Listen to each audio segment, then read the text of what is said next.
You ever noticed how every time DC tries to fix their universe, it's like watching your dad try to fix the garage door opener with duct tape and a prayer? Suddenly, Peacemaker Season 2 shows up, and boom, apparently the Snyderverse wasn't just erased, it was retconned. Retconned like that one uncle who insists he was in Vietnam, but really means the Vietnam section of Epcot. And I'm standing here screaming, why is Batman suddenly allergic to dairy? That wasn't canon before. Because Warner Bros. Has decided that continuity is a buffet. Take a little of this, sprinkle some of that. Oops, did you want Green Lantern with your dessert? Too bad, you're getting Hawkgirl instead, and she's gluten-free. Now, people online are acting like this is a revelation, like James Gunn himself parted the Red Sea of IP.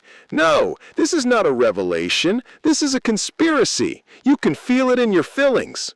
The second that butterfly alien crawled out of John Cena's pocket, I knew they were going to use Peacemaker as the Trojan horse to rewire the whole DC timeline. It's like if your Roomba suddenly decided it was the CEO of Tesla. I'm not cleaning crumbs anymore. I'm inventing space rockets. And John Cena standing there in tidy whities whispering about freedom while retconning an entire cinematic universe. Sir, I ordered slapstick violence and ironic hair metal, not a full-blown multiverse correction. And let's talk about the conspiracy flavor of this retcon. Why is Peacemaker suddenly the keystone of the universe?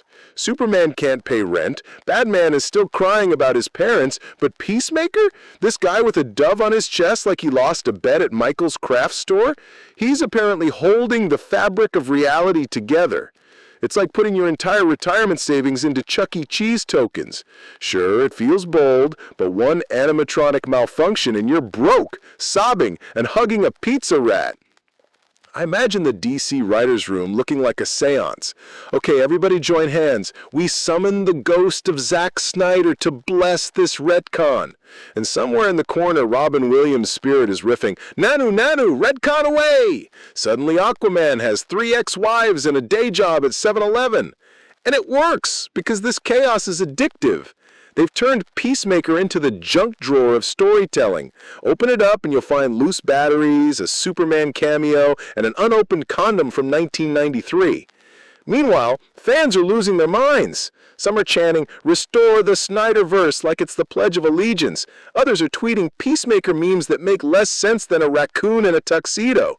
And I'm over here eating microwave popcorn at 3 a.m. and whisper, this is how Rome fell. Not with gladiators, but with John Cena in a chrome helmet doing jazz hands for the multiverse. So yes, this is a conspiracy. Not QAnon, not aliens. Something far darker.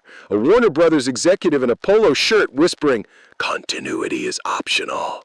And you, America, are buying it like it's on clearance at Costco. Now hit subscribe before HBO Max retcons me into the Flintstones reboot. Yabba dabba dong!